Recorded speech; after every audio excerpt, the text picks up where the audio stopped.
Okay. Okay. Namaskar, everyone. This is a warm welcome to Shivali Kutumba Yuva Vedike, event where we have the, renowned author, Sahana Singh amongst us. And I'm talking in English so that, we are all understanding and we have some youth also join in. So that is why we are, the medium of expression or language here will be English. So a cordial welcome. And I would just, start off with the introduction of our guest today. Sahana Singh is an author and commentator currently based in Ithaca, US. With a background in environmental engineering, she brings a unique perspective to her writing on Indian history, education, and society.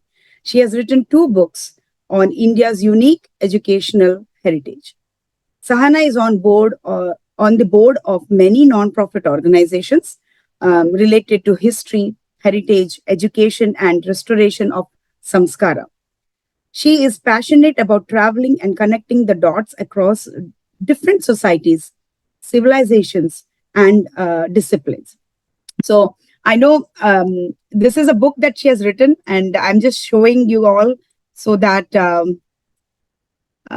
you get to see, a fantastic book. Of course, this session is all about her speak about her experiences, but we have a wonderful guest amongst us, and she also does, she travels to Gurukulas in India, Bharat, to understand how they are functioning and, to go into deeper depths and research for her, the books that she's going to write or the articles she's going to write. So without further ado, just welcome to Sahana ji to this forum. Thank you. Namaskara to everybody. Thank you so much for inviting me. So it's a privilege because I didn't know about the existence of this big group of people who are from my very state. I am from Karnataka as well. So it's very nice to see this coming together of people from Karnataka and from one particular community. Because if each community preserves its knowledge and its customs, its rituals, that is how Bharat has managed to preserve all the various communities and their cultures, right? So it's very nice to know about all of you. So I'm going to be speaking about India's vast educational heritage. It's very, very inspiring, and it's also a little sad that many of us don't know what we were, because only when we know what we were, then we can aspire to for something great. So I feel that we need to educate ourselves about it. I'll share my screen to share my presentation with you all. Okay. I'm guessing that you're all able to see this. Yes, we are able to see. Okay. So I've titled it India's Magnificent Educational Heritage. I run out of adjectives when I'm trying to tell you about what achievements our gurus achieved in ancient times. So, one second. So we have an educational heritage without parallel. I mean, there are other civilizations also where there was an educational system, but the way in our society everything was centered on knowledge generation and knowledge preservation, that is very unique. So we had a very formal, disciplined system of teaching and learning, which included many rites of passage, ceremonies that we have. We think of these as religious ceremonies, but they are not just religious ceremonies. They're actually about educational milestones. Many of those religious ceremonies are actually milestones, and I'll show you pictures of them. So there was an enormous value attached to education in our society, and it is coming down from thousands of years. It's not something that has happened overnight. So our ancestors gave a lot of importance to education. So it comes again and again in many Sanskrit texts and other regional languages as well, that a person who is not educated is like a flower, like a kinshuka flower, which has no fragrance. So you might be very beautiful, you might be rich, but if you're not educated, if you don't have knowledge, then there's something deeply missing in you. So this was discussed quite a bit. And that's how knowledge was given that importance in our society. And so those educational milestones that I told you about, the ceremonies, some examples are Vidyarambha, which is the first time a child learns to write. So that used to be celebrated with a nice ceremony with everybody invited, and the child will write letters for the first time. Of course, somebody would be holding the hand of the child and making the child write the alphabet for the first time, and that would be celebrated. Then there is a ceremony called Upanayana, which many of you might be familiar with. You're going through it, but today it's more of just a showpiece. It's just a showcasing of that ceremony rather than actually making it a part of the life. So whenever these ceremonies were performed, it actually heralded the entry into a new phase of life. So Vidyarambha was the first time a child learned how to write. Upanayana was the entry into higher education, when the child would go to a Gurukula after that and stay with the Guru and get into higher education. Samavartana was the graduation ceremony. And that all these ceremonies were very profound. They were, if you compare those ceremonies with today's, say, the graduation ceremony, you will find that our ceremony was very profound, because the messages that would be given to students in the form of beautiful shlokas, chanting, would convey deep messages about how to lead life, how to learn, how to respect the guru, how to pass that knowledge forward. All these things were communicated. And we also had the concept of Guru Runa, which means that you have a debt that you have to pay back to the gurus who have taught you. Just like you have Matra Runa, Pitra Runa, there is the concept of Guru Runa. So if you have learned something from a guru, then it is your duty to pass on that knowledge to the next generation. You also have to become a teacher and teach. Okay. And of course, you have to help gurus in general. All those things are there. All gurus, you have to be grateful to all the gurus who have preceded you and who have given this knowledge to the world. And you pay back the debt by helping the educational system and by passing on the knowledge. So thinkers of ancient India, and I'm going to name all these gurus because we need to know their names: Kanada, Sushruta, Charaka, Aryabhata, Varahamihira, Brahmagupta, Bhaskara. ಹೇಳ್ಕೊಳ್ಳಿ, history ಗೊತ್ತಾಗುತ್ತೆ, ancient Indian history. Hello, can everybody mute themselves? Thank you so much. Yeah. So Bhaskaracharya, Panini, Patanjali, Pingala, Bharata Muni, all these are the names of gurus, and they are just a few. There are hundreds of others who laid their foundational imprint on almost every scientific discipline that is being followed, that is being pursued today at universities. So sciences, medicine, math, language, art, music, philosophy, environmentalism, and myriad other disciplines flowed out from India and provided the base on which the edifice of modern knowledge stands. This is not often acknowledged, but the edifice, the knowledge that we have today, sciences, engineering, mathematics, if you go back to the history of it, you will find that it leads back to India. A lot of these disciplines. I have a map here, which is also in my book. It needed a lot of research to find out all these ancient centers of higher learning. Okay, because if you take the elementary learning, there were millions and millions of them. But I just put on the map the very well-known centers of higher learning. Okay, which involved which had students that had come out of elementary education and went for higher learning. And so you can see that all over India, there were these centers. Mostly when I ask people to name a few universities of ancient India, they are able to name, say, Nalanda, Vikramshila, at the most, Takshashila, that's it. But you look at this, there were at least 100 of them that I was able to plot, and there are still many that need to be excavated. There are still many that have to be excavated. So, in fact, one huge university was dug out in 2009 called Telhara, and that Telhara was close to Nalanda, and it was even bigger than Nalanda. So you can see on the eastern part of India, there are a cluster of universities: Nalanda, Navadvip, Mongi, Vikramshila, Jagadala, Mithila. And then if you look in the north, Takshashila is in the north. Today it's in Pakistan. When the partition happened, it fell on the Pakistan side.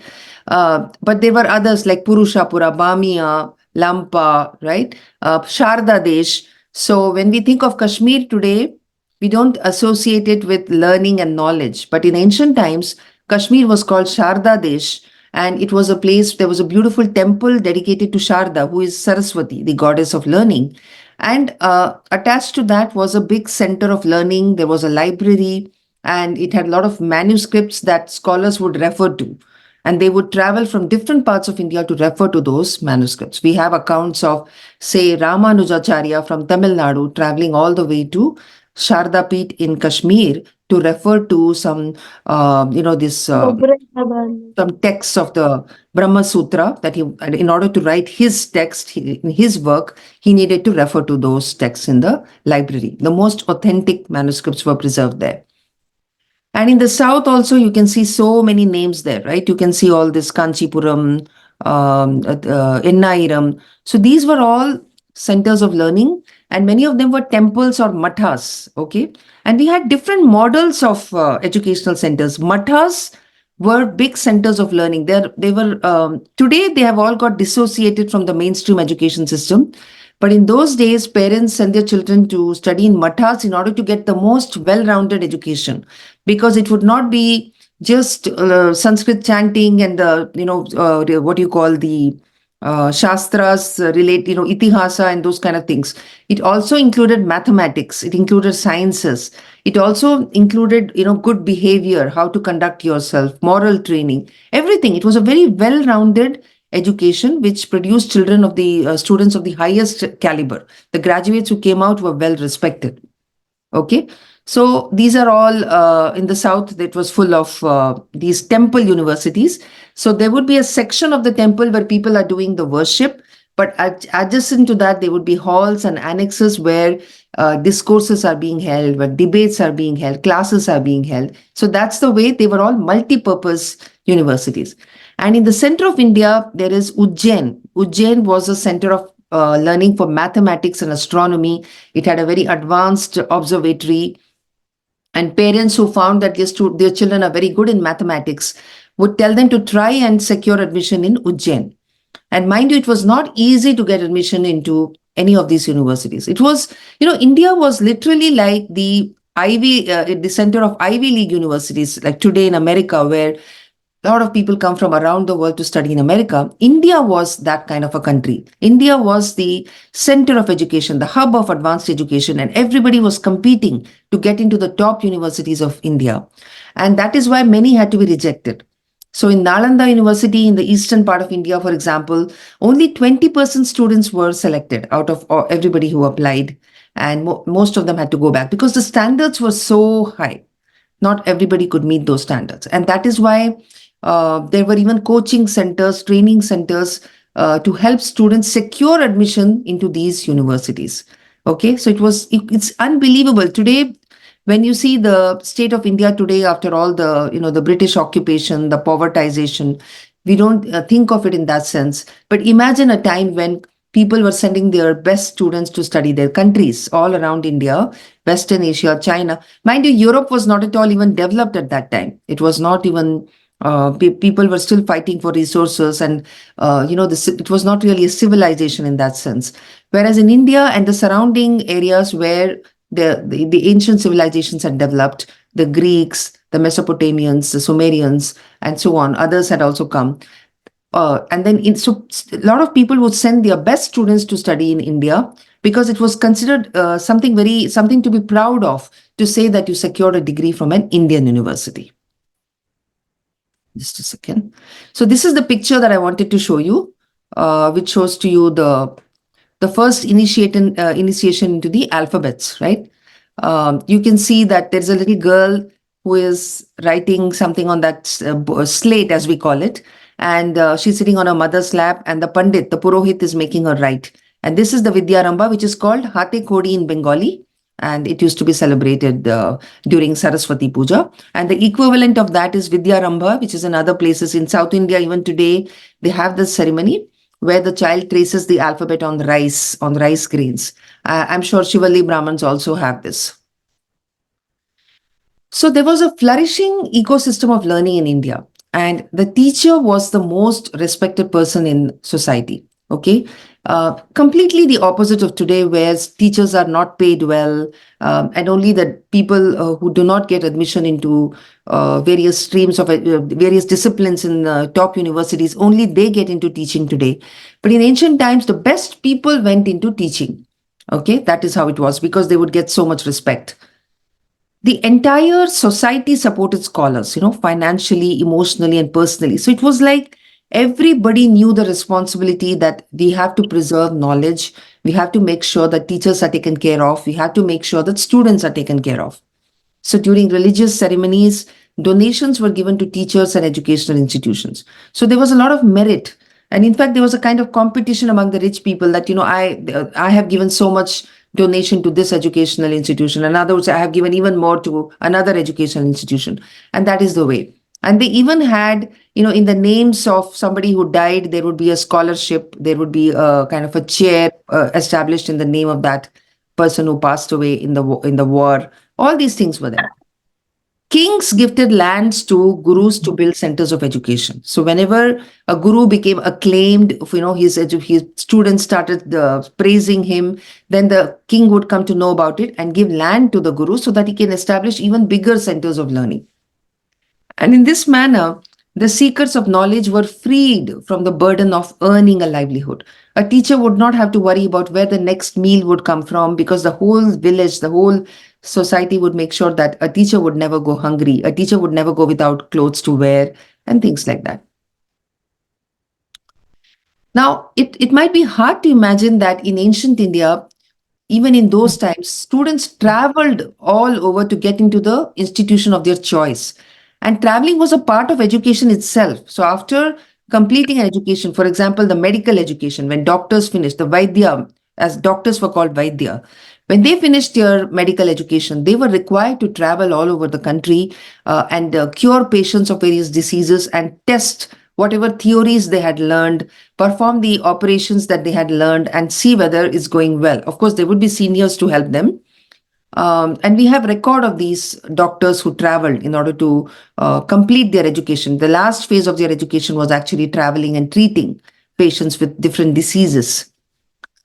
So we also have, for example, in the western part of India, there was the famous Vallabhi University in Gujarat. It was set up by the Nalanda professors. Nalanda, which was in the eastern part of India, in Bihar, today's Bihar. So professors from there went and set up Vallabhi University. Then we also have something interesting, because you are all from Karnataka, so you should know this, that, and I also discovered it quite recently, that in Bihar, which is in eastern India, it was renowned for the Mithila University. Mithila was a big center of learning, and I've plotted it on the map. But what I didn't know was that Mithila came to its golden age, and that, that glorious period when it produced maximum output of, poetry, and the Nyaya works. All that happened when a ruler from Karnataka got settled over there. So there was a king called Nanyadeva who started that dynasty, Karnataka dynasty, in the 11th century. And so this person was made the king. And after that came the glorious period of Mithila. So imagine, and only it's written there if you go and look it up, that this person was from Karnataka. But otherwise, they don't know, because the people got so blended. These people from Karnataka who settled in Bihar blended in with the people there, and the Mithila language was the Maithili language was popularized instead of Kannada being imposed on the people there. So they all, the Maithili language was encouraged, and it became a great center of arts and debate and sciences. Okay. And another good example is Raja Mayur Varman of Karnataka. He was a king in Karnataka, and he invited hundreds and hundreds of scholars from northern India, a place called Ahidchatra, which is in Uttar Pradesh today. And they came and they were invited to settle down. They come with their families and settle down in Karnataka and spread knowledge. Teach the different disciplines, spread out and teach, make it a literate and knowledgeable society.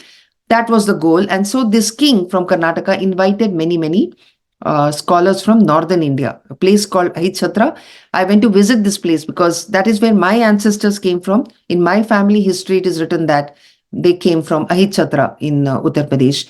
And I have later come to know that a lot of Shivalli Brahmins also trace their ancestry to Ahidchatra in northern India. And they were invited to settle down in Karnataka by Mayur Varma. See, look at how interesting this is, that, today we separate the sciences and the arts, but the way we studied language itself in ancient India was like a science, especially Sanskrit. Sanskrit is, today you would know all the glories of Sanskrit, but it starts right from the way the alphabets are arranged. When you see the scientific way in which alphabets are arranged in Sanskrit, and then you realize that The other languages are not as scientific, right? For example, in English, we just have A, B, C, D, E, F, G arranged in some random order. There's no logic on why B comes after A or why D comes after C, right? They're just random. But if you see Sanskrit, in Sanskrit, they're arranged according to the way they are pronounced. So, if you see the letters k, k, g, g, they all come from the throat. If you touch your throat and say k, k, you can make out that it's coming from the throat. That's the reason they are put together there. And they're called the Kantya alphabets. Then there is ch, ch, j, j. They are coming a little bit up from the palate, so they're higher up. It's touching the palate. The tongue touches the palate while saying ch, ch, j. So they are arranged together. Then you have t, t, d, d, n. That is even higher, okay? And then it's higher. It's even higher up. Then t, th, the. These use the teeth. They're called the dantya. T, th. You can't say if you have teeth, you can say t, th, the. Otherwise, it's hard to say these letters. So they are put in the dantya category. Danta means teeth.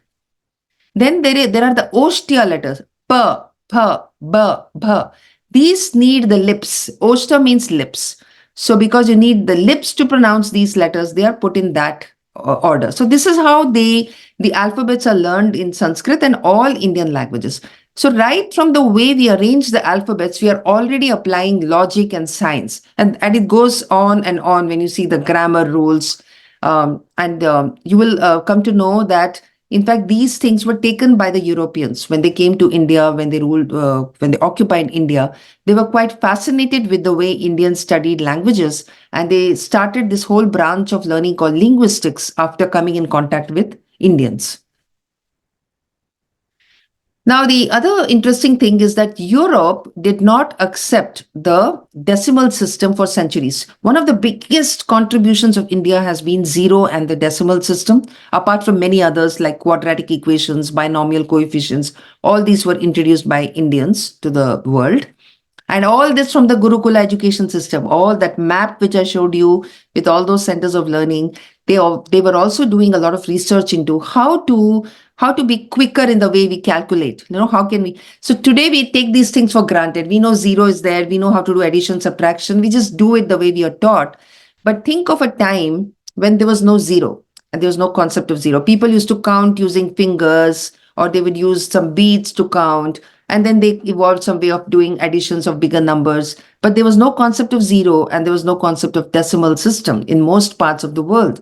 But it's in India that we came up with the decimal system. So whereby using from 0 to 9, these numerals, we can write any number. It can be as big as you want. And we can just by using these 9 numerals, we can write any number. In the millions also we can write, right?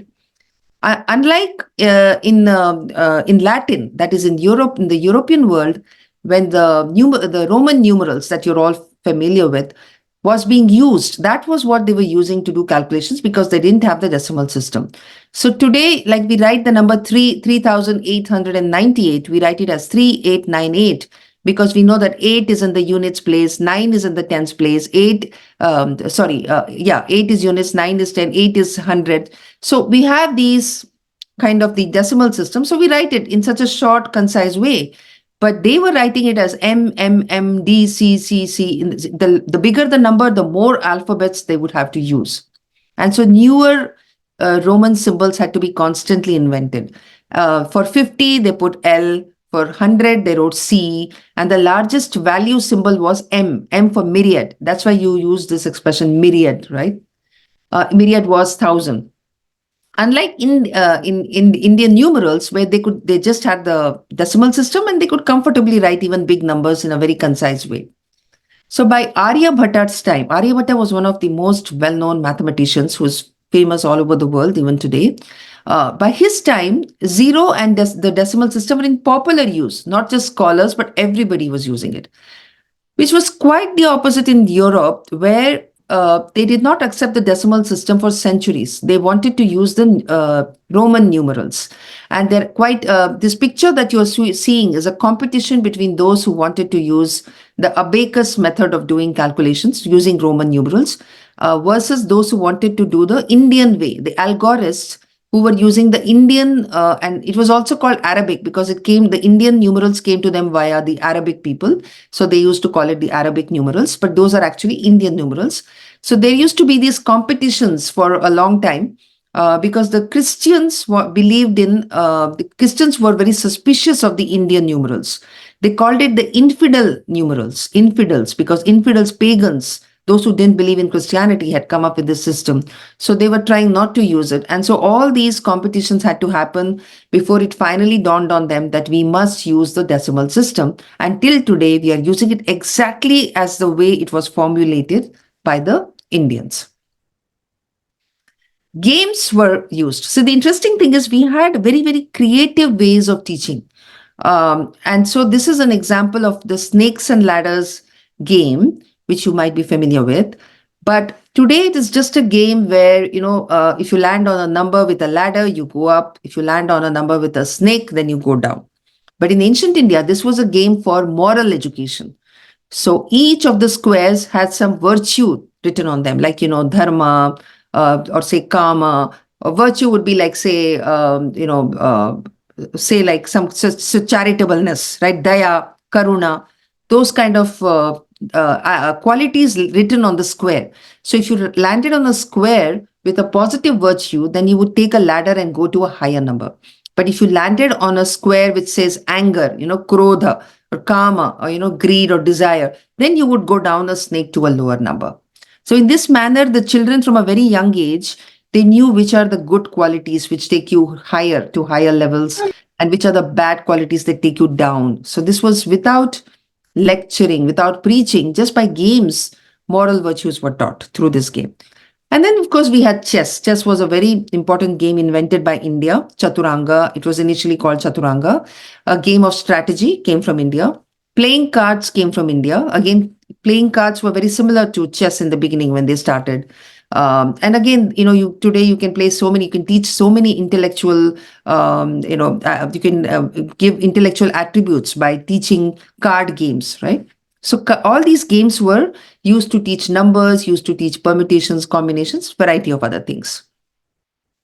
Please let me know if I am taking too much time. No, go on, Sahana. Okay. We later on in the later part of the presentation, we'll open it up for question and answers. So, but wonderful, great. So we also had stories as educational aids. So today, we are educators are told to give case studies.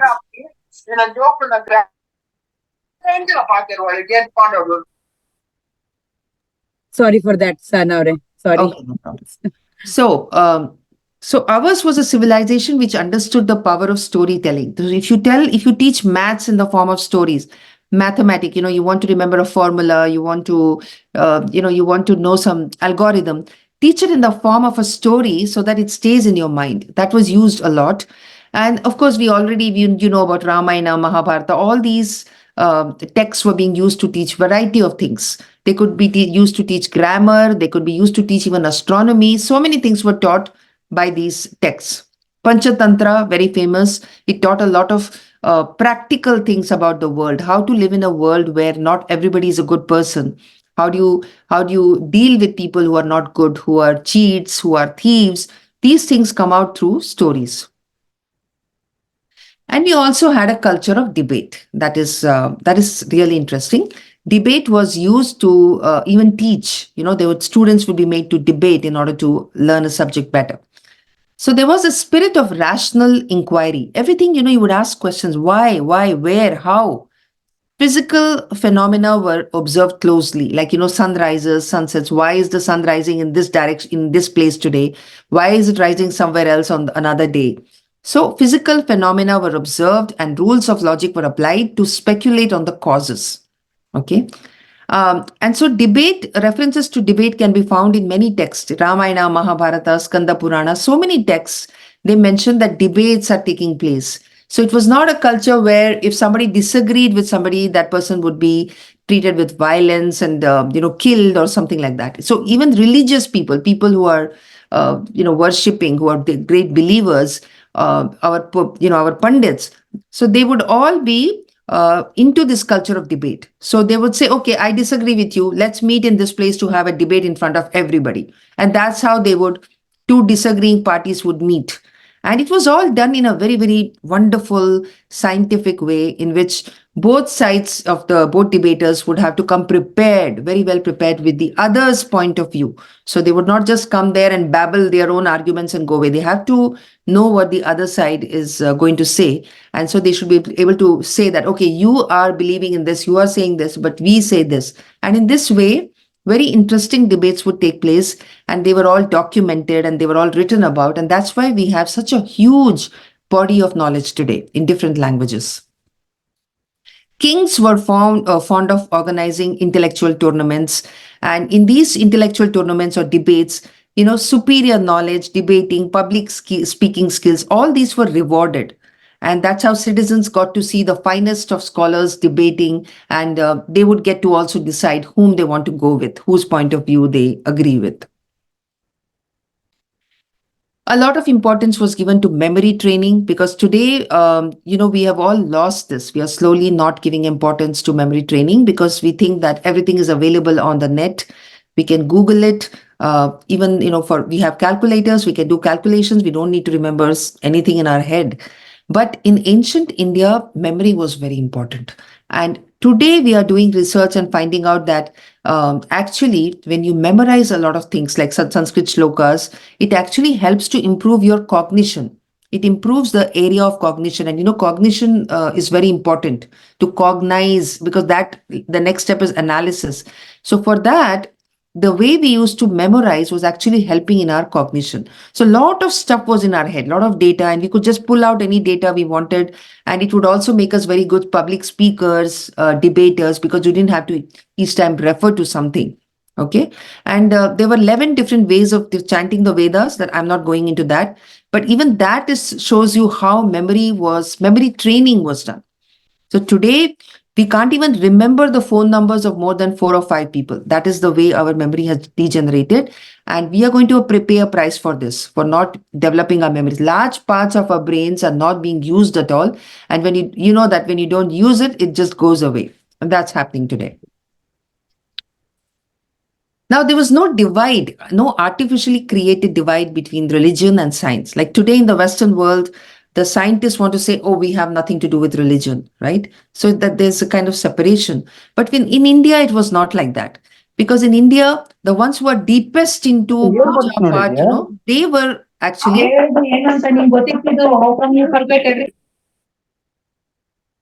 Yeah. Sorry, Sahana, and sincere. No, don't apologize. I know this happens. Sincere request to all the members to mute. Thank you so much. Thank you. Yeah. So, the altars that were used for yajna, you all would have gone to a yajna. And so the yajnas, there are squares and rectangles, and, there are also yantras that are drawn out, mandalas. So different geometrical shapes have to be drawn. And in fact, many people say that it is in the religion, our Hindu dharma, which led to science. Though some people say that they were always, it all went together all the time. So at the time for those who did the Homa, they had to have very good knowledge of geometry, because then only they could draw the perfect shapes. So this Pythagoras theorem that we all think came from the Greeks was actually very much there in India thousands of years ago. That is long before Pythagoras. In the Sulba Sutras, already these Bodhayana and various other scholars had spoken about how to ensure that we make a perfect right angle triangle, how to draw the squares, and then all these things, because sometimes they would need to make a circle which is of the same area as a square. So mathematics flowed very naturally from our Hindu dharma. Okay. And then we also needed the perfect timing for various pujas and homas that we did. And that is why our knowledge of astronomy developed in leaps and bounds. I mean, you will be astonished to see how the whole sky had been mapped out by Indians long time ago, very, very long time ago. And they knew about the periodicity of all these planets, which come and go, how much time they take, when they will come, all these things. They knew the timings of eclipses because they worked out all these things, how to calculate them, and they turned them into poetry as well, so that you could chant that poem, and then that would help you in doing your calculation for when the next solar eclipse is going to happen. So that's the way it was, both fun and intellectual. Now, unlike India, in Europe, science had to fight with religion in order to be independent. So only in the age of enlightenment, religion and science were separated, and that's how the scientists were allowed to work in peace. But in India, the religious people were the scientists, so there was no fight, and they could keep doing their work. They could keep doing. So, for example, they could do the puja to the Surya Devata, but at the same time, they're also calculating the distance between the sun and the earth, the very same people. So that was the culture of India. There was also Kala-based education, Kala as in arts, So today we have all these fine arts like drawing, painting, all these things are not really very integrally part of our education. Okay, in America, I do see that it is a part of the education. People are learning how to play the violin. They have some arts, but they're still very, very separated. But in the ancient Indian way of learning and teaching, it was all integrated, okay? And there were 64 arts, which included dancing, singing, playing instruments, painting, architecture. And it was expected that the urban women, the educated women, should have knowledge of these 64 arts, okay? It included a lot of interesting things, which included even sciences in it, architecture. All these things were arts. They were done in a very artistic way. So we have this example of Bhaskaracharya, who is a very, very well-known mathematician. If you go and read up about him, his contribution to the beginnings of differential calculus and various other things, arithmetical operations, astronomy. So he used to compose his mathematical verses, his postulations in poetry. So beautiful poetry, but those are actually formulae, or those are problems that he's giving to his students. Or solutions to the problems. And it's so interesting that a mathematician is right in thinking in a poetic way, which is today quite impossible, because today mathematics is all prose. You can't have poetry in mathematics, right? But in those days, it was all up to the teacher how he conceptualized the subject. And because arts and sciences and maths were all given the same importance, they would all be put in welded together. And they also knew that if you're embedded in the arts, it makes you aware of beauty. So whenever you create something, even if you create a mathematical formula, you want to make sure that it's beautiful. It's beautiful to write. It's beautiful to listen to. So in this way, this beauty was an important part of everything. Now, civilizational pride is something that I find is not very strong in Indian students, especially in America. They are not really aware of the pride that is needed, because, we should be taking pride in the fact that we are the only continuously living people who have the continuous civilization, which is still living. It's not dead. Lots of civilizations are dead. There's nobody practicing, practitioners of those, the religions that were being followed, or speakers of those languages, right? We don't know the Greeks, the Persians, the Sumerians, Mesopotamians. These are all civilizations which are gone. But we, the Hindus, are still surviving. And that is something to be really proud of. What are those things that we did in order to make sure that our knowledge was preserved and our culture was preserved? This is something we should find out and be proud of as well. So I say that being rooted is necessary to avoid being erased. And that's also the reason why you Shivalli Brahmanas have banded together to form this organization, right? Because if you're not rooted, you're going to be erased. You're going to be homogenized. You're going to be like everybody else. And certain beautiful aspects of your culture and your knowledge will all be gone. Okay. So in the global discourse today, Greeks like Pythagoras, Democritus, Aristotle, Socrates, Plato, they are regarded as the fathers of all knowledge, which is very sad, because we didn't take pride in our culture, and we are not telling the world about all that we accomplished. Because long before Pythagoras, we were already using this the theory of the right angle. Democritus, Aristotle, Indians before them, gurus before them, had already postulated a lot of these things. And it's also quite likely, since we were in close contact with Greeks, that they had been taken and then reworded. There could be plagiarism, and a lot of work is going on to find out those things in research. Just to give you an example of the differences, when if you compare ancient education and modern education. So on the left, you are seeing a water body. This is a water storage body, which has been constructed by some queen. Mostly, queens used to be in charge of building water storage structures. That's what I found in my research. And look at how beautiful it is. It is not just functional. It is not just storing rainwater from which people can go and get water, but there'll be beautiful carvings which are showing you the history, the famous people, knowledgeable people, or warriors. All their carvings will be there in that structure. And you compare that with today's functional tank, reservoir, which you're seeing on the right in America, which is somewhere in California. So it's just functional. So there's no beauty in the way that it has been constructed. So I just wanted to show you some differences in the education system. I make the case that being rooted in your civilization makes you authentic. It makes you, and when you are authentic, you become more confident, relaxed, and comfortable. Okay? Because your svabhava, your true nature, gets aligned with your swadharma. Now, these two terms are a little bit difficult to explain, but I hope some of you will get it.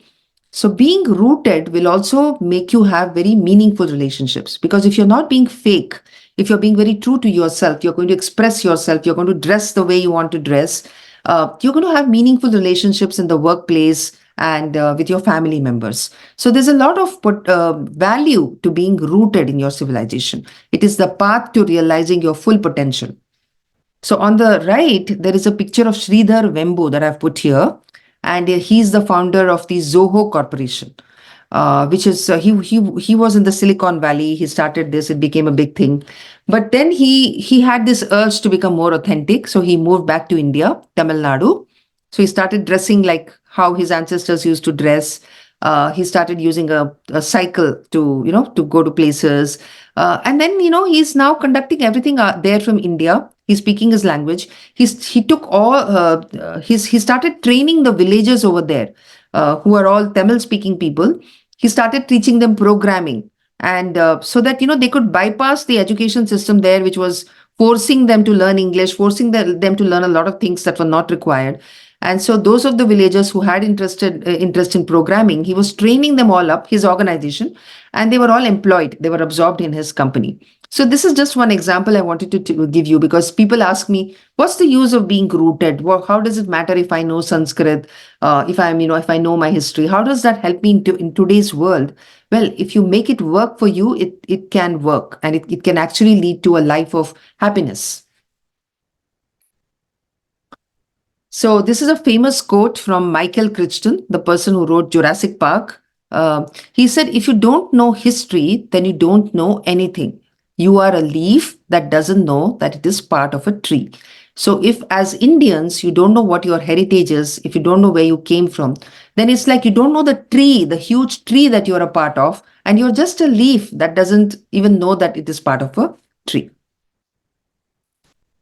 Now, today in America, there is a lot of discourse on decoloniality. There's a lot of scholarship, a lot of discussion, a lot of disciplines that are coming up, which talk about the victims of European colonization. So this is very much advanced here in America. You can actually study it in universities.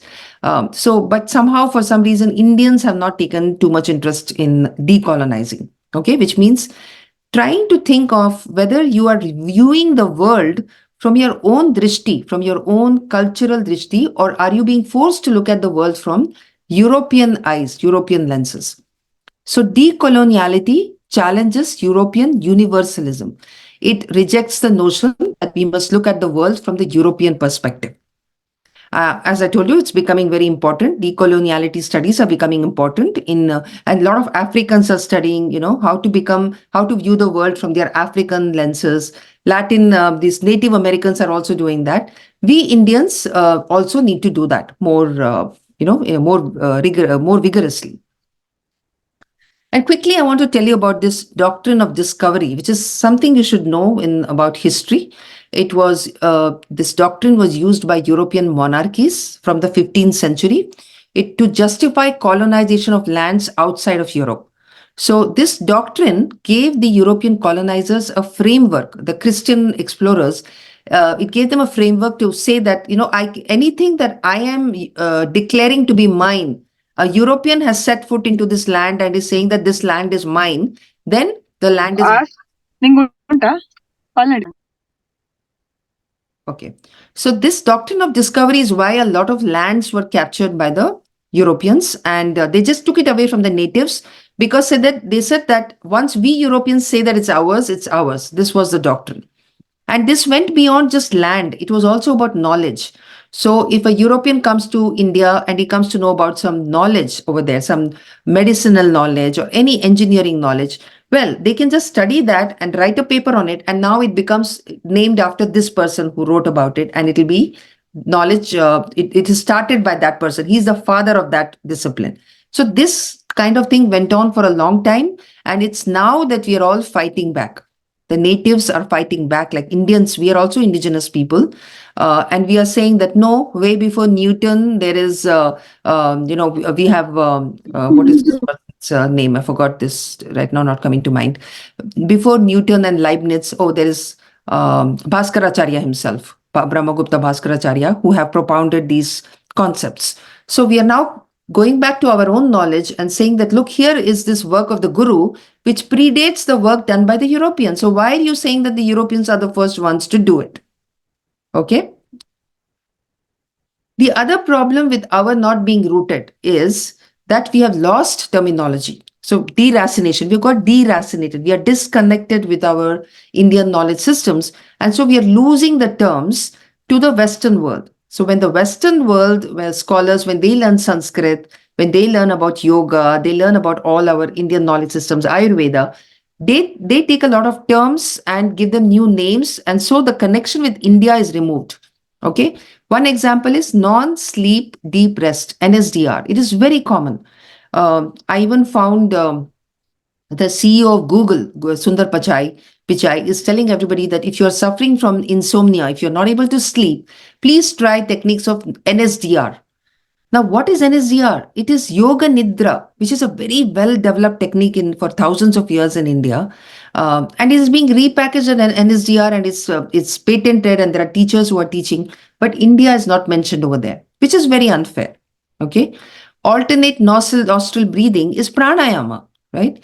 Uthak Baithak. This is another very crazy thing. So, in India, there is this punishment that naughty children used to get. And even I remember my classmates getting this punishment where they used to hold their ears like this with the opposite hand, and go up and down, up and down. They had to do this like 50 times before they were allowed back into the classroom, right? Now, today, they have done research. The Western world has done research on it. Saying that this punishment, this exercise, as they call it, is actually helping in the connectivity of the brain, the neurons and everything. And it's actually leading to calmness. It is leading to, the attention deficit going away and leading to more focus. So a lot of these hyperactive children are being taught super brain yoga, which is nothing but Uthak Baithak, which our naughty children were being asked to do. They were being asked to do this many times, but it has been repackaged. And the funny thing is that Indians are themselves accepting this repackaged knowledge from the West, and because they just don't know that it used to exist already there in India. Okay. So there are many examples of this. And here I have the longest chapter in my book, which talks about how Indian knowledge went to the rest of the world.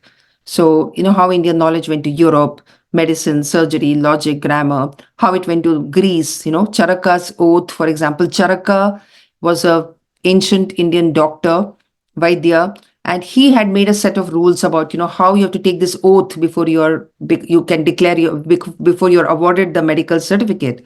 That Charaka's oath was taken by Hippocrates in Greece, and it became the Hippocratic oath. And that is what doctors are taking today, that pledge to serve the patients, and lots of things. I mean, if you look at China has taken from India The printing press went from India. Ayurveda, ophthalmology, gynecology, obstetrics, pediatrics, psychology, all this went from India to China. So the Chinese sent a lot of their teachers and students to India to come and gain a knowledge. And they also took back many scholars from India. So we have record of many Indian scholars going and living in China for 20 years, 30 years, 40 years, translating Sanskrit texts into Chinese. And that laid the foundation of the knowledge systems of China. So same thing you'll find in Japan, you'll find it in Southeast Asia, Indonesia, Malaysia, Thailand. All of these have taken a lot of Indian knowledge. So a lot of Indian Sanskrit terms, a lot of Sanskrit inscriptions that are found in Southeast Asia. So this whole chapter, the longest chapter in my book, talks about all the knowledge that traveled from India.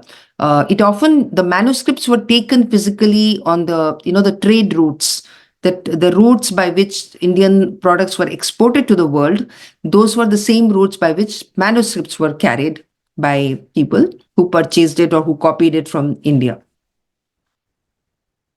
Now, I just want to tell you something very interesting, which will kind of pick your curiosity.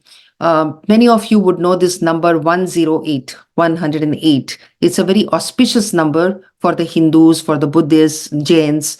So, when we do Surya Namaskara, we try to aim for doing 108 Surya Namaskaras. If you're doing some japa, chanting, we have a bead, we move the beads 108 times, we try to chant. And there are so many things. 108 keeps coming in again and again in our culture. But very few people, or rather no one knows the significance of why we are using this number 108. It's not some superstitious practice.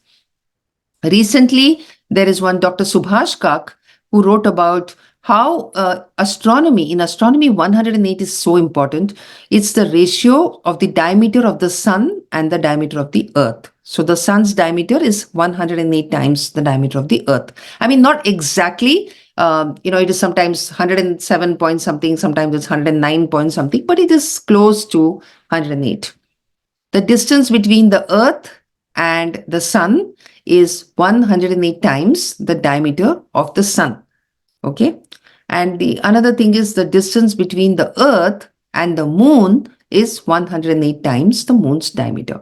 So it's a kind of a magic number which comes in astronomy. So maybe that's the reason that our ancient gurus started using that, chanting 108 times, because it is coming again and again. So there is some magic to this. And there are other things as well, inside the body also, you'll find 108. So 108 of certain things. So what I'm trying to tell you is that, studying ancient Indian texts helps us to learn, to make sense of our culture. And you will then find that a lot of things that you're dismissing as superstition actually has a long history, and it's actually very intelligent. Reconnecting with ancient knowledge for today's challenges. That is something that I always like to talk about. Classical texts in Sanskrit and various other ancient languages may provide new ideas and solutions for the modern world. There are many gems waiting to be discovered in the Shastras. The Shastras, they're not some old, outdated, antiquated texts. There is still a lot that we can take from it. And one example I can give you is, if you have heard his name, it is Manjul Bhargava. Manjul Bhargava won the Fields Medal, which is the highest award in mathematics, like the Nobel Prize of Mathematics. Now, he was an Indian-American kid, but he used to go back home to India in the summer holidays. So he was from Rajasthan. He would go to Jaipur and spend a lot of time with his grandfather, who was a Sanskrit Pandit, and he also knew a lot about astronomy. A lot of Sanskrit people, enabled people, are very, very good in maths and astronomy. Okay. So he started asking his grandfather a lot of questions. He came to know about the works of Pingala, Brahmagupta, Hemachandra. And so he came up with a new way of proving Gauss's law, which is studied in maths. He found a way to prove it using the ideas of Pingala, Brahmagupta, the Indian astronomers. So he found a way of giving a very short, very brief proof of Gauss's law by using the methods of the ancient Indian mathematicians. And for that, he was given the Fields Medal. This goes to show that even today, there are lots of awards waiting to be won when you go and find out some aspect of ancient Indian knowledge which is relevant today. Now, Ayurveda, a lot of things are being done the same way. Ayurvedic texts are very, very ancient, and even today we are finding out new remedies for ailments that are still there today. Yoga is being repurposed to treat diseases. There's potential in agriculture, water management, sanitation, architecture, construction, cooking, nutrition, textiles, art, entertainment, you name it. In entertainment, because we have Natya Shastra, which is a whole treatise on how you should perform. Okay, how to give performances to the public. What are the things, the rasa theory, all these things are still relevant today. So there is a very good case to be made for connecting with our ancient knowledge. Now, Einstein, um, he said that you cannot solve problems with the same thinking used to create the problems. This is a very, very profound quote. So today's problems, a lot of today's problems like climate change, global warming, pollution, overconsumption of products in our daily life, psychological problems. A lot of these problems have not come from being rooted in Indian knowledge. It has come from the Western paradigms that we all got into this huge consumption of resources, using huge amounts of water and electricity. All these things have not come from the Indian way of thinking. So that shows that if you want to solve today's problems, you can't solve it by being rooted in today's way of thinking. You must go. You will probably be benefited by going back to the Indian way of thinking, the Bharatiya Drishti. Okay, the traditional Indian or Indic approach is always holistic. It looks at everything, the whole complete thing. So long before words like integrated, interdisciplinary, all these things came, Indians were always integrated. The doctors, the Vaidyas would treat the whole body. So if you went there with a headache, they would not just give you a pill for the headache. They would try to find out about your lifestyle and what is wrong with your dosha, the balancing of your doshas, and they would treat the whole body, which would automatically lead to the headache also going away. Okay, and we didn't have separate subjects like environmental science, environmental engineering, because every subject was connected with nature. It was rooted in nature, so you could not build anything which went against the laws of nature, which was killing fish, killing wild animals, and destroying the ecosystem. You couldn't build such things. So engineers always had to be conscious of the environment. So there was no need of specially studying a subject called environmental sciences. Okay. So I think being connected with Indian Shastras will inculcate holistic thinking. We can see beyond our body, our state, country, boundaries, and we can reflect on all connected systems and what is good for humanity. I think I will, what's the time now? I'm going to skip this. Brahmacharya is very important. Our educational heritage makes us unique. This is very important for Indian kids who are a little bit ashamed of talking about their Indian identity or Hindu identity. Today, most urban young people around the world like to wear jeans, eat pizza, watch Hollywood movies, drink Coke, take selfies, make popular Instagram posts. Everyone is looking and thinking like everyone else. Okay. So that is where I think that connecting to your Indian past, your Indian roots will actually make you unique. So by being connected to your heritage, you can stand out in job interviews, in communication, and highlight your Indian identity. So knowing Mahabharata, Artha Shastra, Nyaya Shastra, Natya Shastra, all these texts, even if you know the summaries of what is in them, that gives you new insights, and you'll start talking with a fresh perspective, which will be very different from the others in your college or in your office. Okay. So this is the book that I have written recently, a few years ago, Revisiting the Educational Heritage of India, which talks about all these ideas that I presented. It's available on Amazon. You can also ask your libraries to order this book. The more people who ask for this book, then more chances that book will be kept in the library. I do know that many universities in America have this book. I've already seen them. And if you want to connect with me, please email me here, sahana.singh@gmail.com. I'll be happy to hear from you. So now I'll stop sharing and we can discuss if you would like to ask any questions. Thank you very much. Thank you, Sahana. It was a great presentation, and thank you for highlighting that being rooted is very important. And yeah, there are a couple of comments and questions. Okay. So the first Vijayana, before we go to the questions, just wanted to thank Sahana for a wonderful presentation. I'm very intrigued by the Ahichatra mention that you had of Raja Mayura Varma. And, and of course, that Homa, the geometry, and the astronomy aspect, the yajnas, and my father was a priest, and he would always talk about, he was an astrologer, he was an automobile engineer, and then he became a priest. So he would always tell me how the geometry that he learned was, so much similar and helped him do the Sri Yantras and other things. So I'm hoping that after your talk, we'll have more of Sridhar Vembu from our own Shivalli Kutumba and Manjul Bhargava. The way you said he went from here to Bharat to get all of these things done. That would be, excellent if we have some of our own Manjul Bhargava here. Sure. So, excellent talk. And I will now request Vijayana to read the questions from the chat. And of course, we'll open up the floor for all the people who are on the call as well. Thank you, Vijayana. Yeah, sure. Yeah.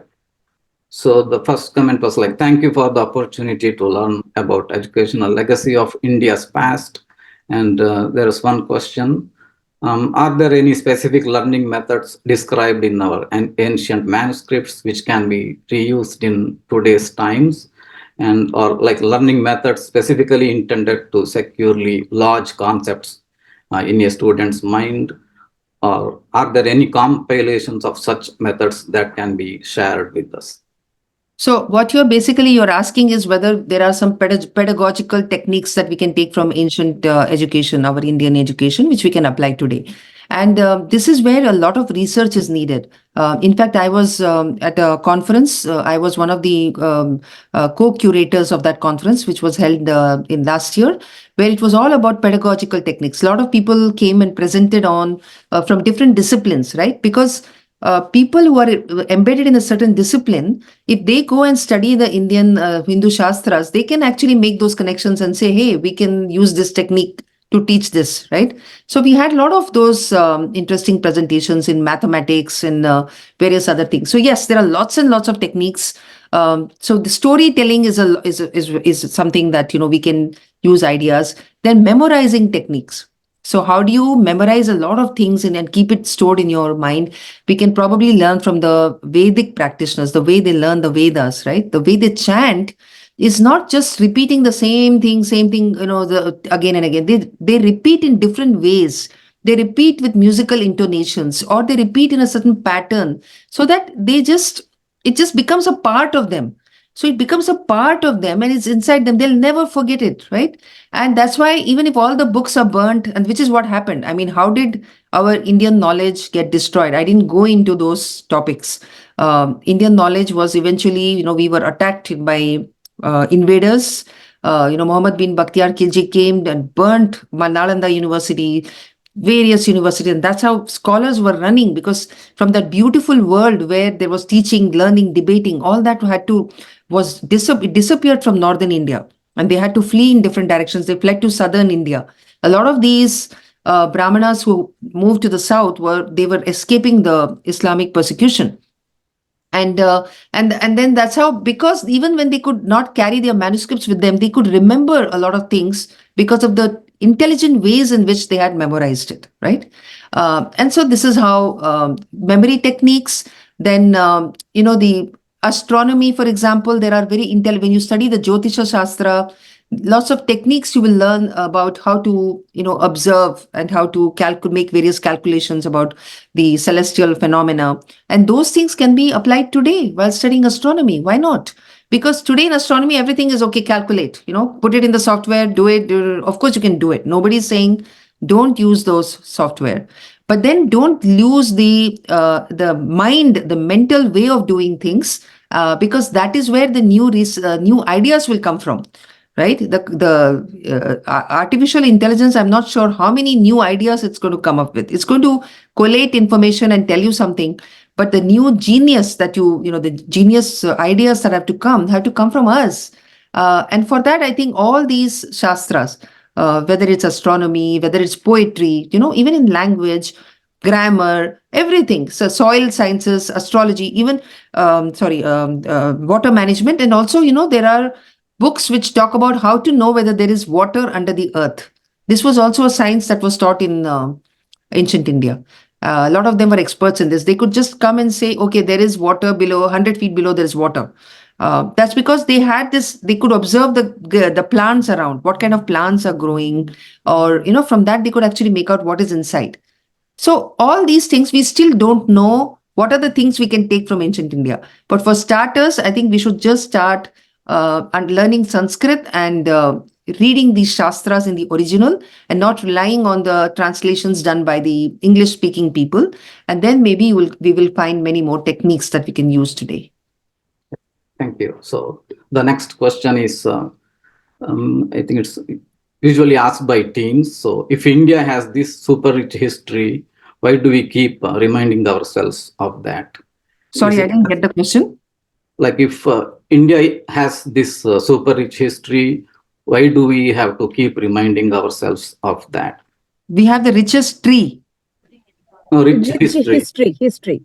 History. Why do we have to keep reminding? Yeah, reminding of that. Yeah. So No, the complete question is, sorry, Vijay. Yeah. Next, after that, it's like, is it just to feel proud, or is there something more we can actually use from all that happened way back then? Okay, I thought I've answered that very question just now, right? Because that's what my whole presentation was about, that if you don't know your history, then you don't know what you are. You are like a leaf, which doesn't know it's part of a tree. It is not just to be proud. Of course, being proud helps you to be confident and motivated, which I told you about. Being proud also makes you very relaxed and comfortable and in your own skin. But apart from that, if you don't know your history, then you don't know the Indian knowledge systems that were being preserved for thousands of years by our ancestors, and which we lost in a way because we were colonized and invaded. So when the British occupied India, they did away with the old education system, it was actually very relevant.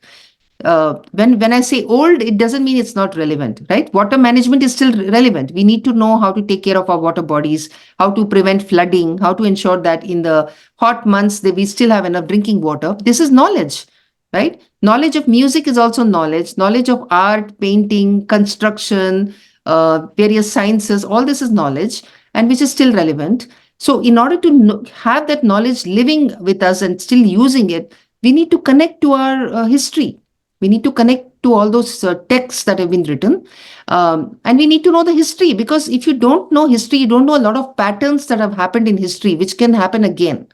You won't know what were the things which led to destruction, what are the diseases that came and caused destruction, and which were then thwarted by certain steps that were taken. So there's a lot of data in history, which if we don't use, then we are utterly stupid, right? I mean, imagine today, tomorrow you wake up and you don't know anything. You don't know who your whole, whatever has happened until now in your life. So the mistakes that you made, what you learned from it, you don't know who are your enemies who harmed you in the past. You don't know who are the friends who helped you. You know nothing, and you wake up tomorrow. You think you can contribute in any intelligent way to the world. You can't. So if you want to actually contribute to the world, it's very important to know your history, because you bring all that wealth of that knowledge to bear upon you to solve current problems and prevent problems coming in the future. This is just a very partial response. I could write a whole book on this very topic. Okay, the second question from Raghavanna is, Indian languages primarily focus on sounds. The alphabets evolved to represent those specific sounds effectively. Then why do we not have the Z sound, for example, za, za, etc. is not uncommon in most languages, including the oldest language, Sanskrit? Of course, I'm not every sound was being used, right? I mean, Z is definitely not there. F is not there. F has come later on from the Persians. So it's not like every syllable has been used in language, in Indian languages. Yes, there were a certain set of sounds that they considered very important. They also studied the effect of these sounds, what kind of effect it has on the body, inner being, on consciousness. And they studied all this, and they evolved this alphabet system and the sounds based on the sounds. So it looks like they didn't find that Z and F very fascinating, so they didn't keep it. But yeah, that could be a topic of research. That was it there and then it was removed, or why was it not there? It could be a research question. Thank you. Next one is, would be very interesting to tie the world cultures to names in Mahabharata, as we have always heard that Mahabharata was a world war and armies from world over participated in it. Then we may have a solid claim with profound evidence to back up the historical and knowledge tradition of India. Yes, there is a lot of research needed in Mahabharata, where Mahabharata is such an amazing work that it never stops giving to us. And in our culture, people of Karnataka, especially if you are a Madhva, then Madhvacharya gave a lot of importance to Mahabharata, right? But all these texts, Ramayana also, Mahabharata also, they contain a lot of knowledge in various disciplines that can be used even today. So yeah, you could find out the historical aspect about the names which are mentioned there. Which part of India were they from? Of the world, rather, not India, because a lot of people came from different parts of the world to fight in the Mahabharata war. So we can actually know a lot of interesting things by doing deeper research into the Mahabharata. And also there are there are things that, for example, some medicines are mentioned, certain techniques are mentioned. We need to go and see what was that. Certain weapons are mentioned. What kind of weapon was that? We need to do a lot of research in Mahabharata. Yeah, thank you. So the next question is, there were many scriptures that were destroyed in various invasions, mostly Mughals. Is there any way to reconstruct the lost knowledge? See, there were, of course, a lot of destructions, right? So this is where our oral tradition helped, and we somehow kept the major knowledge intact, and we are able to reproduce it. But yes, lots of manuscripts were burnt, they were desecrated, they were thrown in the water. A lot of these things happened. So one of the things that we came to know is that, the scholars who fled from Vikramshila when they were attacked by the Islamic forces of Bakhtiyar Khilji. So Vikramshila scholars fled to Tibet, and they tried to, some of them carried manuscripts with them and went. And then it was translated into Tibet and published there. And from there we come to know about what happened in Nalanda and Vikramshila. And we also come to know what subjects were being taught, and certain other things we come to know from those translations. So we should try and find those translations which are available, because people who fled from this persecution often went to some other country, some other place, and they lived there, and they translated it into the language of that region. Okay, that also happened. We should find out all that. And one example which is there in my book is of it's a story. I don't know if I have time to say it here. But basically there was the Srirangam temple when it was attacked by Ulugh Khan's forces. So when the news came that Ulugh Khan is about to reach, there were some, 12,000 people who had assembled over there, sadhus who had assembled in Sri Lankan for some puja. And then came the news that Ulugh Khan is going to come there and attack this temple and loot the temple. So the chief Purohit of that temple told all of them to just keep staying there, don't go anywhere. And then, so this will give time to escape for removing the murti from there. The main murti of that temple was taken away by one Purohit, and he fled from there to bury it somewhere. And then this was also the time when there was a scholar called Vedanta Desika. Vedanta Desika was his guru was Sudarshana Suri. He had just written his magnum opus, and he got scared that Ulugh Khan, if he comes here, he's going to destroy everything, and my manuscript will go. He gave his manuscript to Vedanta Desika, who was a young person, and told him, keep this safely and escape from here. Okay. And so it's so poignant when you read this story. So when the army arrived, all of these people were killed. But Vedanta Desika pretended to be a dead body, and he was with the manuscript. He was lying there pretending to be a dead body. After the forces left, he carried that and he ran. He went to which place? Melkote. He went to Melkote. And that is where today you can find many of those manuscripts preserved over there. And he also wrote books. He took forward his guru's name. This is a sign of how much respect a Shishya has for the guru, that he preserved his guru's work and made it famous. Plus he wrote many more books And that's how Melkote became a center of learning. So this is how it used to be. Whenever there would be an invasion, scholars would try to flee with manuscripts. Purohits would try to protect the images, the murtis, and this is how they would try to preserve.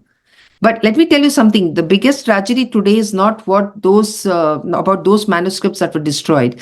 It is the fact that today our children and our people are not interested in learning our language and trying to find out what knowledge lies in those shastras. Right? We can blame all these outsiders, but then we have to also look within and see that today we are not interested in learning the language. We are not trying to read the shastras in the original Sanskrit or to find out. There are millions of manuscripts which are in England, which are in Germany. They're being preserved over there. Anyone can actually go and read them if anyone wants to. You can actually sit there in the library and read them, ask for them. How many of us are doing that? So I think the time has come when we have to stop blaming others and start seeing what we can do in order to get connected to our ancient knowledge. Thank you. There is a comment. Excellent presentation, very insightful and inspiring to climb up to our roots. Order both of your books. Yeah, that's Thank you by so much. Raj. Yes, thank you. So I will open up that was the messages from the chat. But if anybody wants to ask any question.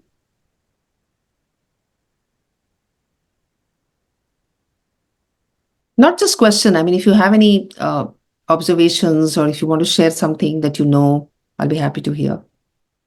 Yeah. I'm sure some of you are yourself engaged in this, like you're trying to learn languages. You are talking about like temple universities, Hmm. the concept. So, is there any relationship with that concept and the Temple University at Philadelphia, or it's just a name? Because there is one Temple University in Philadelphia, right? So, Oh, there's a Temple University in Philadelphia. What is that? now I was wondering, is there any route from Temple Universities of India, or just this is a name given to this university? I don't know about the Philadelphia. What is it? But I'm talking about ancient times, what it was like. Yeah, I Right? got it. Okay. So we had mathas, which were centers of learning, as well as places where worship happened. Mhm. They're all multi-purpose, yeah. Because learning was sacred. So the temple property could anytime be used for teaching and learning. So even during the British period, I was very intrigued to find that when everything is being destroyed, when schools, there's poverty and schools are not being maintained, the rich people used to offer first of all, the temples, if they are intact, they can be used as schoolrooms. Mhm. And then, of course, the rich people would also say, take any part of our house and convert it into a school and you can use it for classes. So that is the culture that we had. Okay.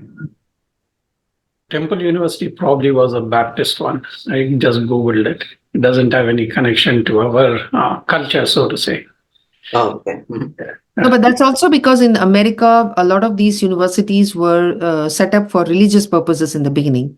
So that is commonalities there to study Christianity in great detail. That is why they were set up in the beginning. So they also have this connection.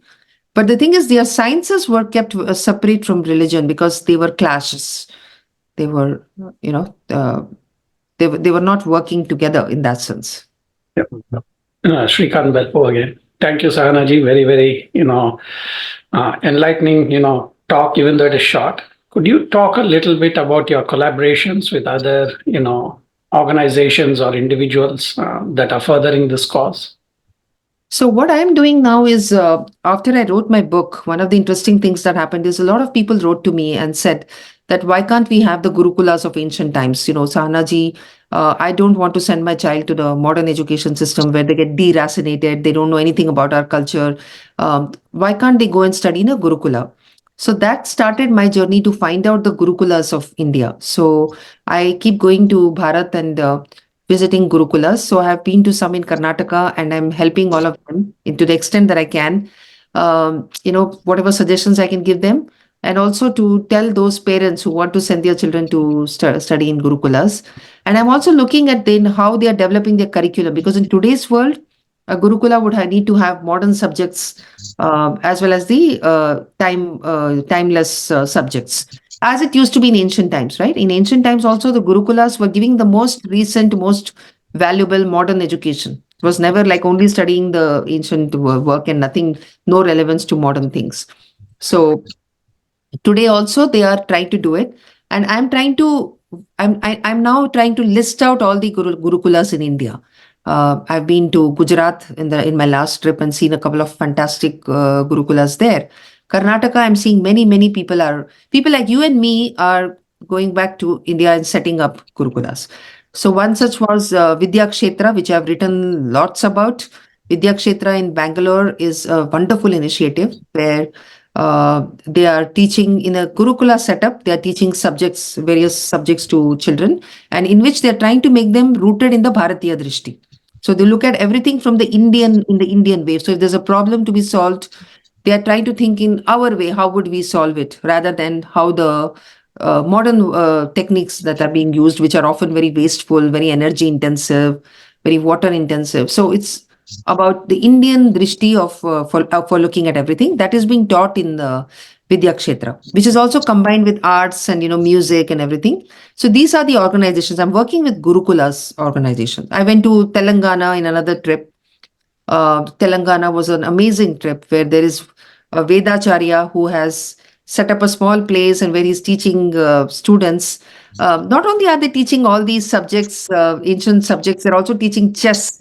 So I'm hoping that some chess wizard will come out from that Gurukula, math wizards, all these things can happen. But at the same time, they're very rooted. They sleep on the floor. They know how to cook. The other thing is in all these Gurukulas, the children learn a lot of skills. So they are very independent. They know how to cook. They know how to make beautiful works of art. They know how to chant beautifully. So language, their vocabulary is huge. They are taught critical thinking, because the way they teach Shastras is like you can even question Rama, you can question everybody, you can question anybody in the text. Of course, within those certain bounds are there. And you can critique and you can ask questions. All these things, debating, these are being taught. So I'm working with Gurukulas to see how they can scale up the good Gurukulas, and trying to link people who can donate to those Gurukulas so that they grow and more students can study there and things like that. ಸಹನಾಜಿ ನಮಸ್ತೆ. ನಾನು ಮಧು ಹೆಬ್ಬಾರ್, ನಿಮ್ಮನ್ನು follow ಮಾಡ್ತೀನಿ Twitter ಅಲ್ಲಿ. Good to see you, hearing you for the first time on online space. I just wanted to mention two things. One, many of these Gurukulas from India, they also have online classes and people from US can enroll in them full time. That means the child can learn sitting here in US because US allows homeschooling. So as a part of the homeschooling, in fact, they also follow international syllabus as far as the science, math, and all these things are considered. I know one family who, in Bay Area, who's both their children learn enrolled in this kind of a Gurukula as well. So if somebody is interested, you don't have to really move to India as well. No. That's true. Sorry, which Gurukula is that? Is it in Karnataka? Karnataka only, because the person is from Karnataka, so I don't know the exact name, which Gurukula it is, but yeah, he gets up at 5 o'clock in the morning and learns up to 2 o'clock or 3 o'clock. I mean, some online, some recorded, and the boy came to my house, both boys, in fact, they can speak in Sanskrit very well. So, that's very nice. So it is, you also have Agastya Gurukulam, which you might correct. have. In Houston, Agastya Gurukulam is there. So that is another thing. Those who want to send it here really in local. And I just want to mention, Sahanaji has written several articles on Medium. I mean, some of them are so touching. Stories about her grandfather and many things. I keenly follow Sahanaji, her writings. Thank you so much. I'm very touched that you've endorsed me like this.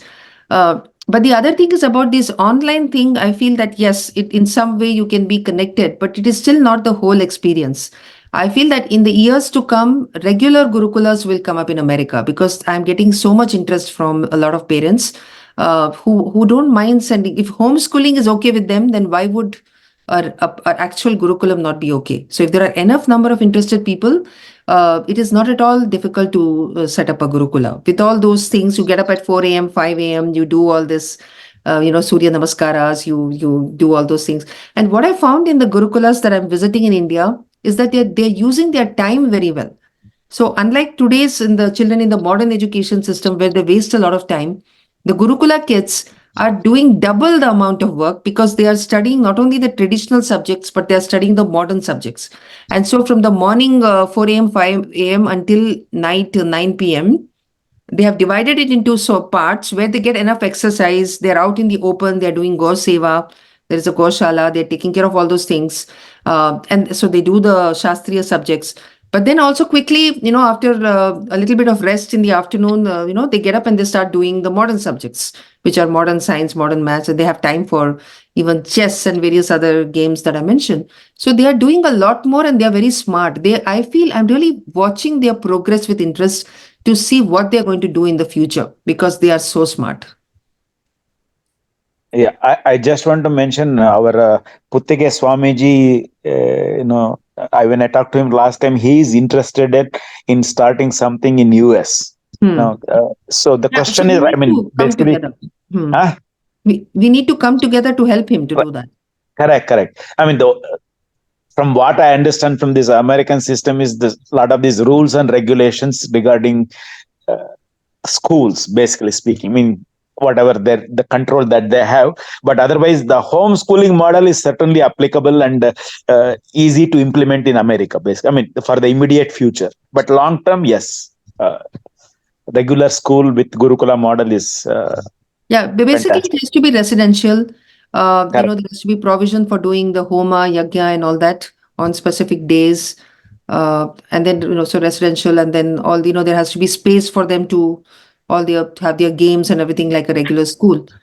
I think it shouldn't be very hard, but just that we need that number of people in the geography, enough number of people in that same place so that they can do it. I'm also hearing about Atlanta, that in Atlanta, some people are trying to do this. Correct. Correct. I mean, yes, Swamiji, Puttige Swamiji cannot come for next 2 years, but otherwise I will get in touch with his people here, and maybe we can talk more about what to do, when to do. I mean, this is worth pursuing. I'm interested. So yes, thank you. Sahana ji, namaskara. Namaskar. Want to thank you and express gratitude for your fantastic talk. In about an hour, you gave us a wonderful tour of India's 3,000-year plus history. And we've all been proud, but I think we felt more proud today. Thanks. Nano, I've ordered your book. I'll distribute it to a few people. Igashte ನೀವು ಹೇಳಿದಾಗ ನಾನು order ಮಾಡಿದೆ. And there's a Kannada version also coming up soon, although it'll be out, I'm sure, in a few months. Okay. ನಾನು ಕನ್ನಡ ಕಲ್ತದ್ದು 5ನೇ class ವರೆಗೆ. So ಹಾಗಾಗಿ ನಂಗೆ ಓದ್ಲಿಕ್ಕೆ ಬರ್ತದೆ, ಬರೀಲಿಕ್ಕೆ ಬರುವುದಿಲ್ಲ ನಂಗೆ. ಸೊ ನೀವು ಗುರುಕುಲ ಓಪನ್ ಮಾಡಿದಾಗ ನಾನು ಬರ್ತೇನೆ ಅಲ್ಲಿಗೆ. Yes, I will remember that, and I'll call all of you whenever that happens. ನಮಗೆ ಬೇಕಾಗ್ತದೆ, ವನವಾಸದಲ್ಲಿ ನಮಗೆಲ್ಲ ಬೇಕಾಗ್ತದೆ. So that's probably one thing going is, to have I'm a trying large to persuade attendance. my daughter. I'm telling her that, of course, she's still very young. I said, whenever you get married and you have kids, you have to send them to a Gurukula. At least my kids, I'm trying to, convince them first. Definitely, it's very, the context ನೀವು ಕೊಟ್ಟದ್ದು is very particularly useful. ಯಾಕಂದ್ರೆ ನಮ್ಮ ಮಕ್ಕಳೆಲ್ಲ dance ಎಲ್ಲ ಕಲಿಯುವಾಗ, like so many people on this call and others, the context would have been particularly valuable because they got a lot out of the art. And they got a lot out of the music associated with the art and the stories. But it would have reinforced even more.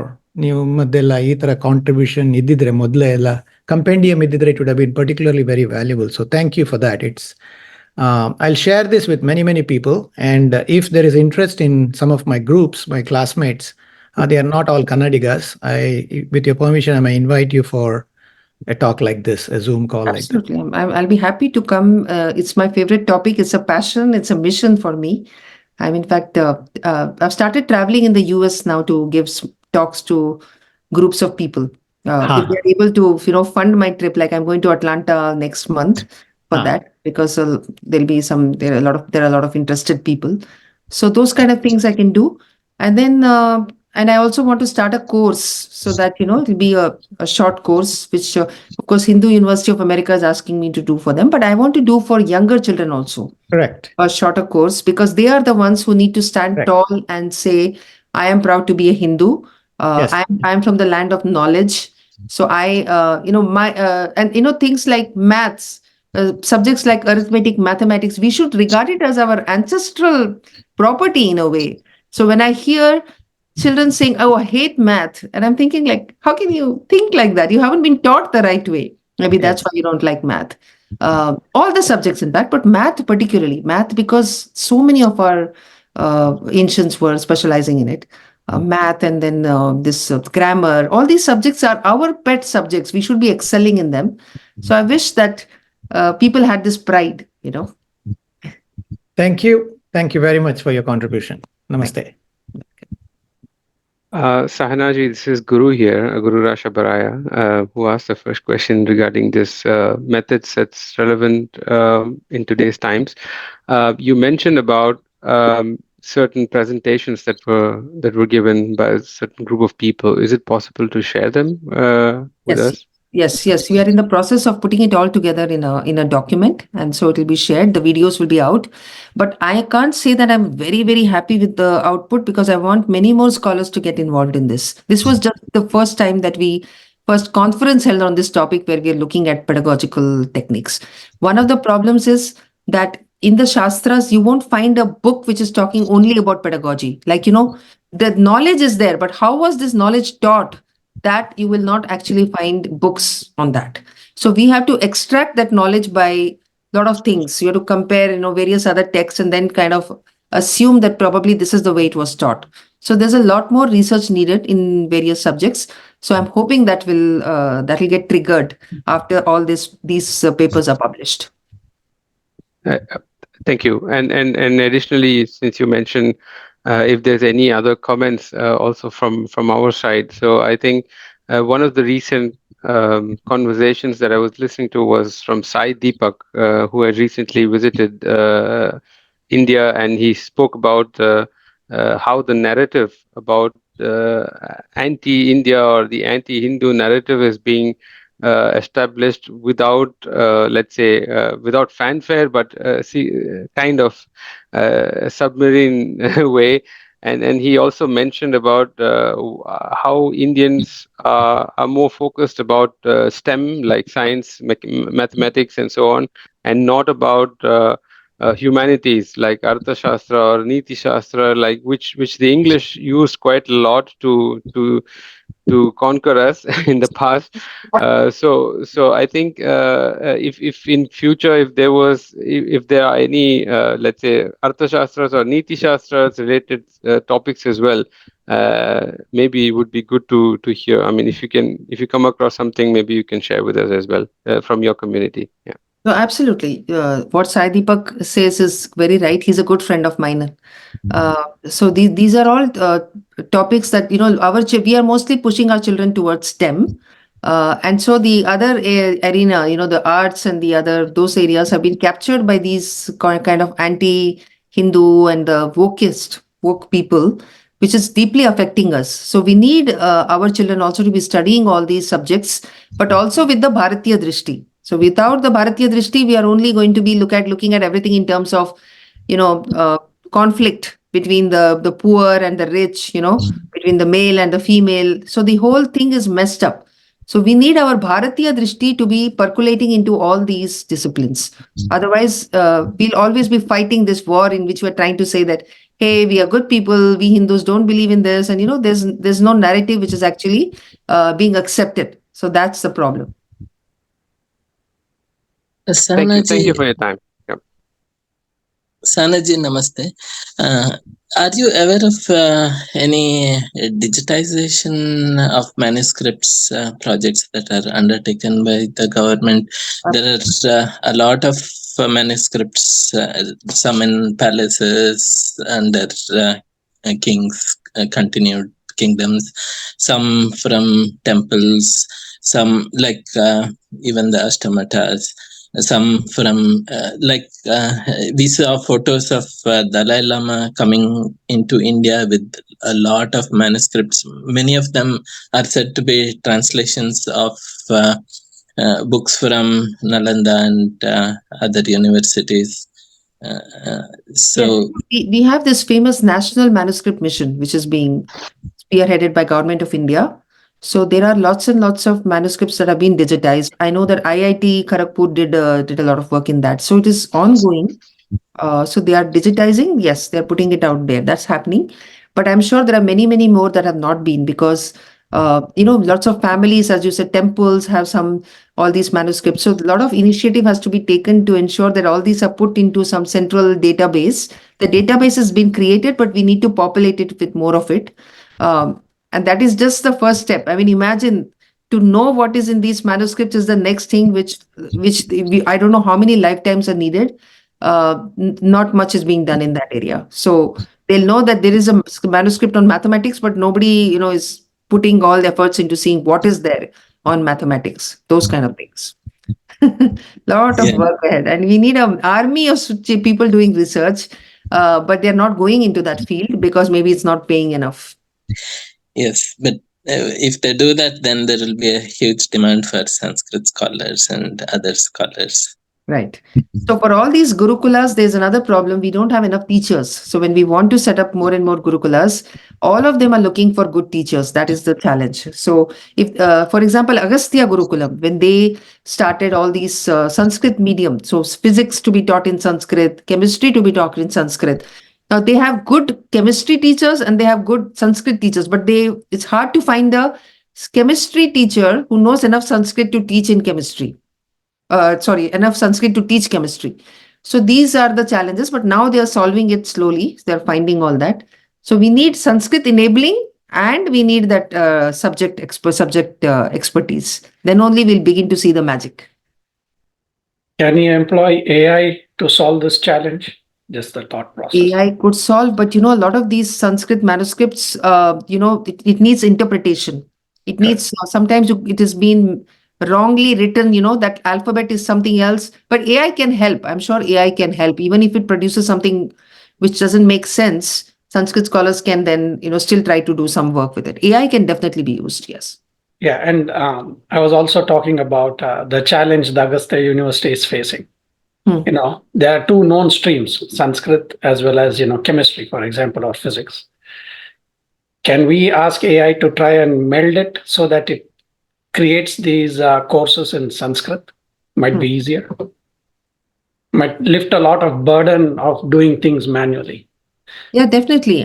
So we need those people working on those things. I'm sure that a lot can be done if you have to speed up things.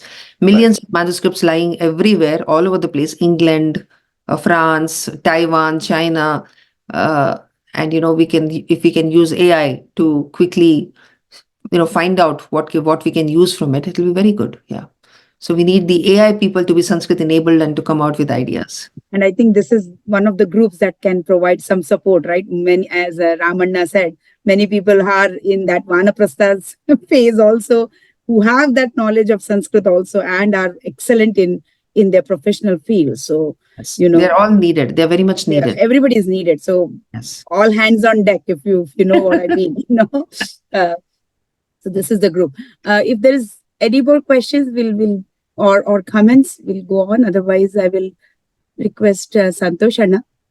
Any more questions or comments from the group? Had some comment. I saw her coming. If you are around, you can unmute yourself. Else, I can. Chetanaka. Okay. Yeah. She was trying to say something. Yeah. I think. Yeah. Okay. Any more questions? Okay. Sahanaka, I'll not call you Sahana Ji. I mean, it was so honor. There's no words. I don't know how to, because while going through your presentation, I was just walking through my childhood days, like when you were explaining about snake and ladder, chess, cards. A lot of that we learned through the process of living our life. And now I mean, if you look at our grandparents, right, they always taught us many things through some storytelling, or there were a lot of things that they passed on there, whatever they knew, the knowledge transfer happened in the right way without our knowledge. But today, what I felt is all of us have equal responsible first knowing about our heritage, because it's what happens is we all fail because we don't know any knowledge, and when our kids come to us, when they ask so many questions, because we don't have, we become ignorant. And I will make a point to go through your book, because I have gone through the day Akka Vallabhakka came and he told that I want to bring Sahana Akka, and that's when I also started going through all the books that you had written, your speech. It was wonderful, Akka. You are doing a lot of, because we are I mean, in Bharat, we have a lot of people like you who is working day and night to preserve our heritage. And the least thing that all of us can do is understand or know more about our heritage, and pass on to our next generation. And Kutumba is, as I was telling you about how this Kutumba started, our entire effort that we are all putting is only towards that. So whatever we have learned, because our culture, our rituals has a lot of meaning. It is not just what you're doing. For everything and anything that we do, there's a lot of meaning to it. And we will work, that's a commitment that I can give you for whatever wonderful work that you've been doing. And thanks once again. I don't have any words, Akka. I can only say thank you so much for giving your valuable time and accepting our invitation. And you could see the kind of involvement you saw through our members. And there were so many members who sent me a personal request, can be recorded. It is, and thank you for accepting those recording, and we'll make sure that it has been passed to our members and it will be used for our internal use. Saying that, Akka, thank you so much. We'll stay connected. So whenever you have time, we would love to hear more such wonderful session from you. And I'll once again thank you so much. Thanks for your valuable time, Akka. Thank you. Thank you. Even I enjoyed immensely. Thanks. It was also very, very nice for me to connect with all of you, because, it is inspiration has to come both ways. So when I see that you feel that I'm doing good work, then I feel inspired to continue. Thank you so much.